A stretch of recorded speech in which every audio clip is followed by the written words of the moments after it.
In this video, I'm going to show you how to set collection permissions in Adalo. To get started, head over to your Adalo app. Once you are inside the editor, click on the database icon from the left-hand side of your screen. This will display all of the databases used in your app, starting with the user's database and followed by the rest of your collections. To edit permissions for any collection, click on the three dots over here, and from the menu that appears, select the Permissions option.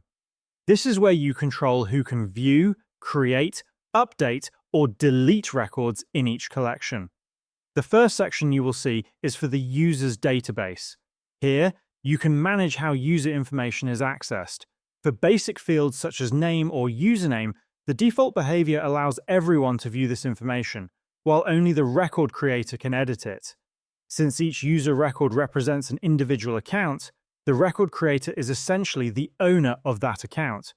If you are working with sensitive information such as email addresses and you do not want everyone to see it, you can change the viewing permission so that only the record creator can view the email. Once you make this selection, click on Save and Close to apply the change. This ensures that private user data remains protected. We also have a separate, dedicated video on securing sensitive fields in Adalo if you want to explore more advanced configurations for protecting user data.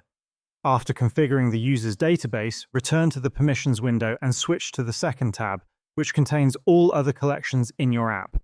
From here, you can manage permissions for any database, such as a to-do list or task management collection. For example, you can decide who is allowed to view tasks, who can create new tasks, and who can update or delete existing ones.